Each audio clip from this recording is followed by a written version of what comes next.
검찰이 광주시청을 3주 만에 다시 압수수색했습니다. 김영구 전 정책자문관을 재판에 넘긴 검찰이 수사를 확대하고 있습니다. 이른바 김영란법이 내일부터 시행될 예정인 가운데 초기 혼선이 불가피합니다. 도시보다는 농촌 지역에서 주의가 더 필요해 보입니다. 공공부문노조가 성과양봉제에 반발하며 잇따라 파업에 나서고 있습니다.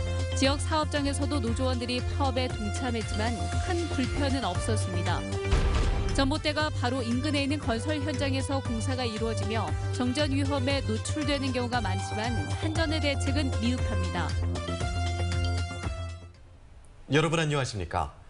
김용구 광주시 전 정책자문관의 비리 사건을 수사 중인 검찰이 광주시청을 전방위적으로 압수수색하며 수사를 확대하고 있습니다. 수사의 칼끝이 어디까지 향하게 될지 주목되고 있습니다. 김인정 기자입니다.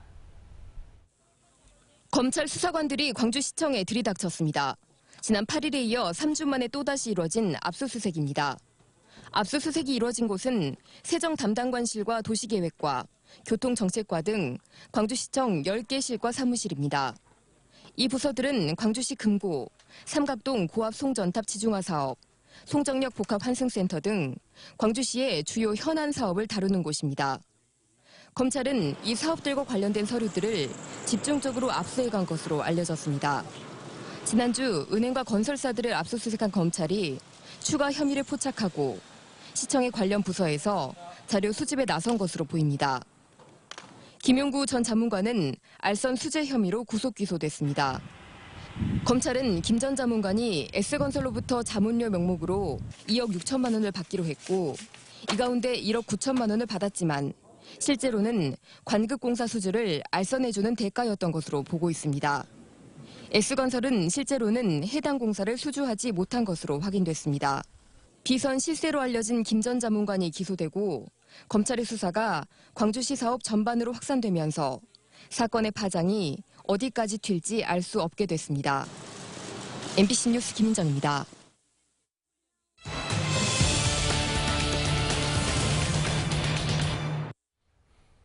내일부터 이른바 김영란법이 시행되지만 공무원들조차 헷갈려하고 있습니다. 애매할 때는 물어보는 게 상책일 텐데 그마저도 쉽지가 않아서 시행 초기에 혼선이 불가피할 것으로 보입니다. 윤근수 기자입니다. 부정청탁 금지법을 알리기 위해서 광주의 한 구청이 공직자를 대상으로 연 퀴즈 대회. 화장방을 올리겠습니다. 초반에는 퀴즈를 잘 풀던 공무원들이 몇 문제를 못 넘기고 우수수 탈락하기 시작합니다. 좀 헷갈리는 부분이 또 금액 부분이라서 상한가액을 이제 맞춘다는 게 좀 어려웠던 것 같습니다. 저희가 이게 따지기가 조금 어려운 좀 부분이 있어서 이제 그런 게 정확하게 뭐 지침이라든가 뭐 이런 내용들이 내려오게 되면 좀 좋을 것 같은데 지금 적용 범위가 워낙 넓은 데다 예외 규정도 많아서 담당 부서 공무원조차 헷갈릴 때가 있습니다. 애매한 부분은 저희가 권익위원회, 국민권익위원회에도 문의를 하고 그리고 공부해서 같이 공부하면서 답을 찾고 있습니다. 국민권익위원회에 전화를 걸어봤습니다.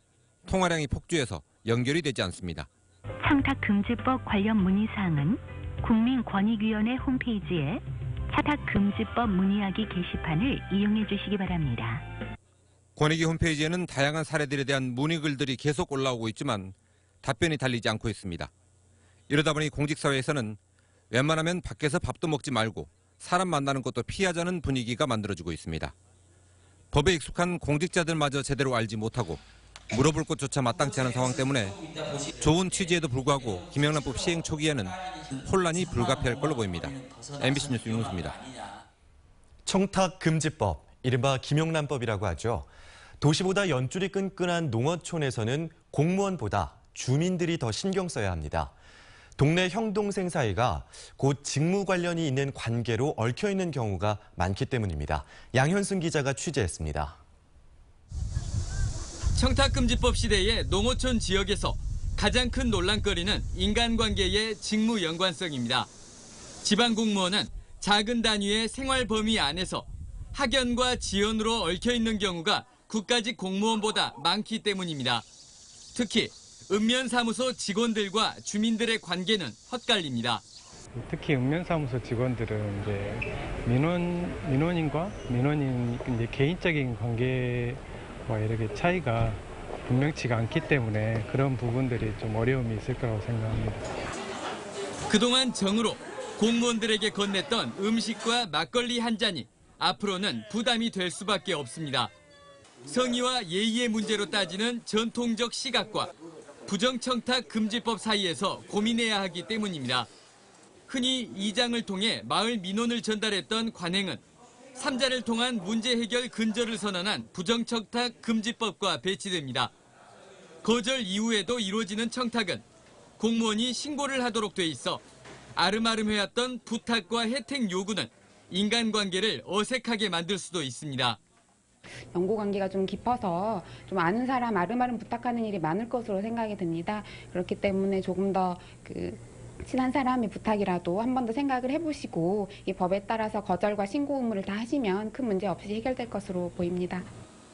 청탁금지법이 농어촌 지역의 관행을 얼마만큼 사회상규로 인정할지는 미지수. 일단 무조건 부탁하지 않고 불필요한 오해를 만들지 않는 것만이 마을에 아는 형님, 아는 동생들의 앞길을 막지 않는 유일한 방법으로 꼽힙니다. MBC 뉴스 양혜승입니다. 서울과 마찬가지로 지역에서도 공공부문 노동자들이 총파업에 돌입했습니다. 정부의 성과연봉제 강행을 막겠다는 건데요.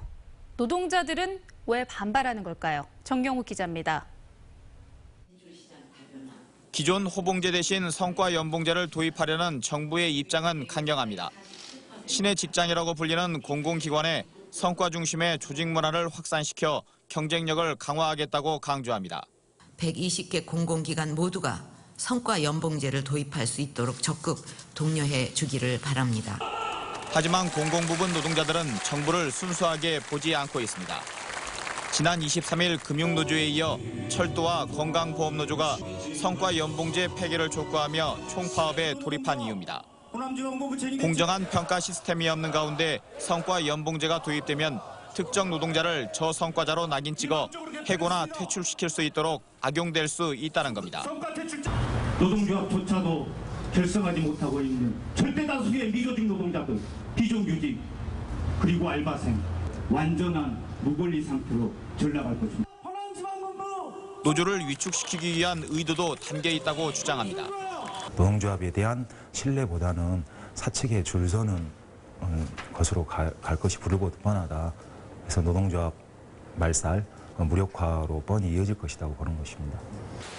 성과연봉제가 민간 부분까지 도입되기 시작하면 기아차나 금호타이어 등 지역 내 대규모 사업장은 물론 협력업체나 하청업체로 확산되면서 직장 공동체 의식은 붕괴될 거라는 게 노동계의 주장입니다. 한편 노조원들의 파업 속에서 고속철은 평소처럼 정상 운행됐지만 광주를 오가는 새마을호와 무궁화호 열차는 30%가량 감축 운행됐습니다. MBC 뉴스 정용욱입니다. 보건의료노조 광주전남지역본부가 성과연봉제에 반대하며 내일 하루 파업을 합니다.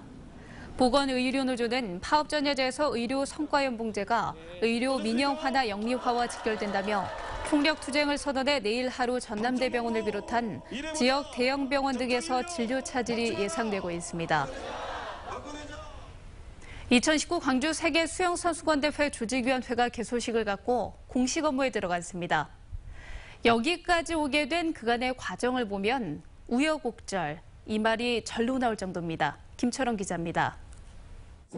2019 세계 수영선수권대회 조직위원회 사무실이 드디어 문을 열었습니다. 유대회 조직위가 쓰던 건물에 둥지를 틀고 2년 10개월 앞으로 다가온 국제대회 준비에 본격적으로 나섰습니다. 모든 준비는 대회가 끝날 때까지 많은 것이 부족하고 소홀함이 없는지를 살피는 일에서부터 시작돼야 된다고 생각합니다. 수영대회 추진 과정은 그야말로 우여곡절로 점철됐습니다. 2012년 광주시가 처음 유치 의사를 밝히고 2013년 7월 유치가 희망적이라는 소식이 들려올 때만 하더라도 분위기가 좋았습니다. 하지만 유치 확정 당일 유치 신청서에 국무총리 서명이 위조됐다는 정부 발표가 나오면서 분위기가 돌변했습니다.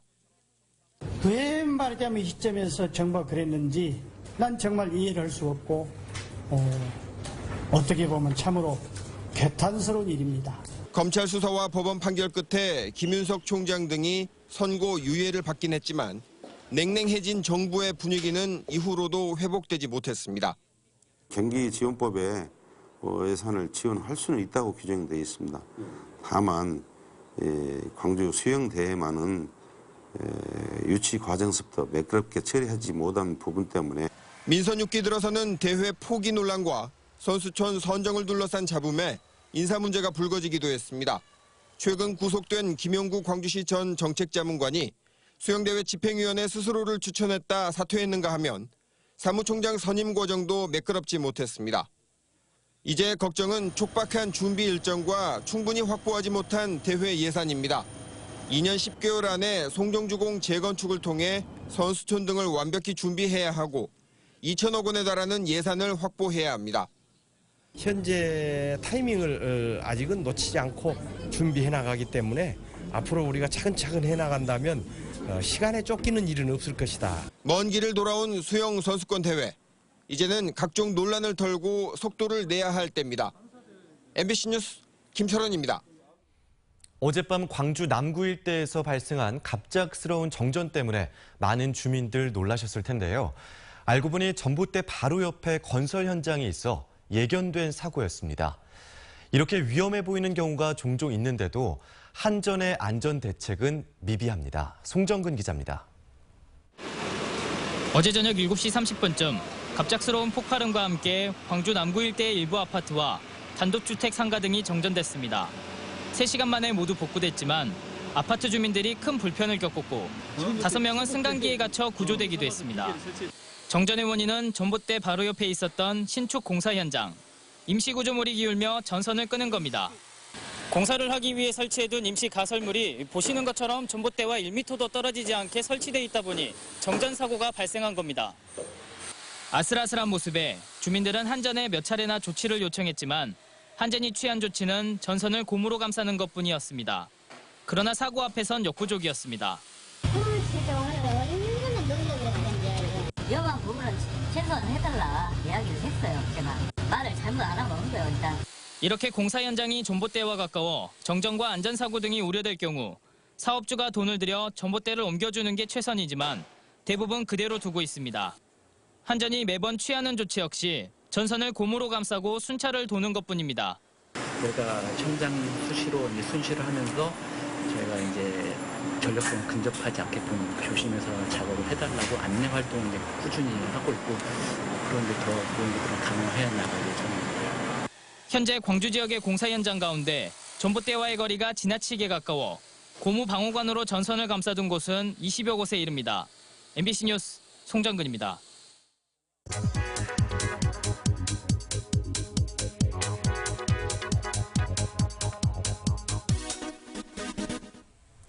해마다 근무지를 옮기는 공무원이 늘고 있습니다.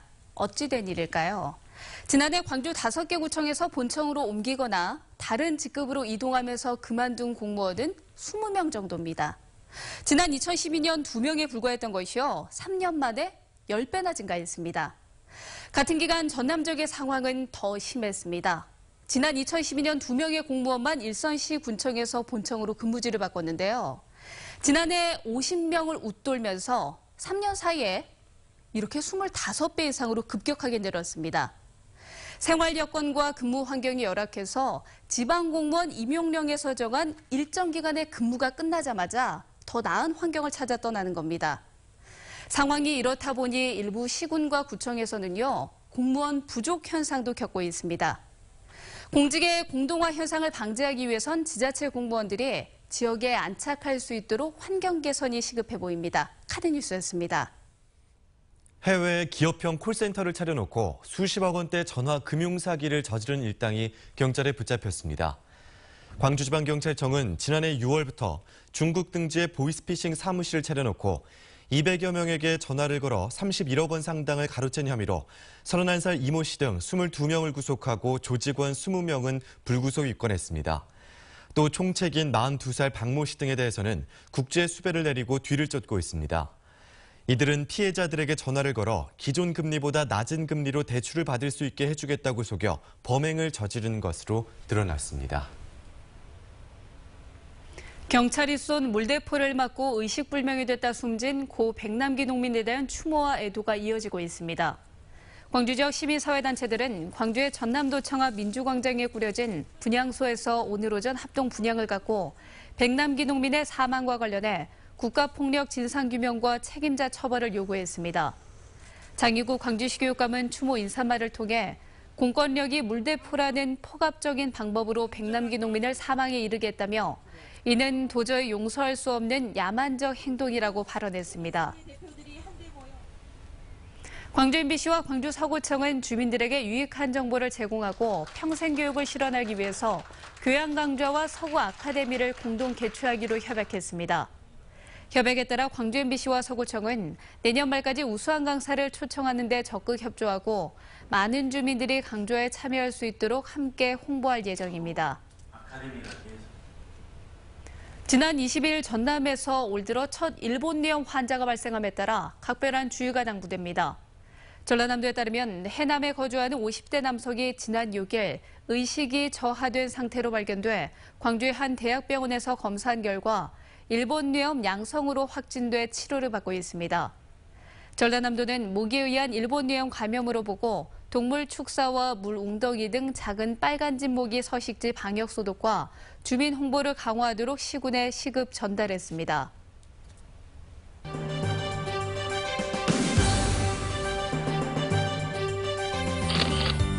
충효 국민운동본부 광주시 지부가 종광고등학교 학생들을 대상으로 인성교육을 실시했습니다. 장성군 농업기술센터가 전역을 앞둔 제대 군인과 가족을 대상으로 귀농귀촌 체험 현장 체험 프로그램을 운영했습니다. 보성군 미령면 주민자치센터가 웃음요가 스포츠댄스 교실 등 특성화 프로그램 운영을 시작했습니다. 지리상권 관광개발조합이 일본 도쿄 국제전시장에서 열린 투어리즘 엑스포 재팬에 참가해 관광지 홍보에 나섰습니다. 사립학교 교사 채용 비리에 연루된 교감과 교사가 파면됐습니다. 광주시 교육청은 최근 징계위원회를 열어 광주시 남구의 모 사립학교 교사 채용과 관련해 지원자의 부모에게 사립학교 교사 채용을 대가로 수천만 원을 수수한 A교감과 B교사를 파면했다고 밝혔습니다.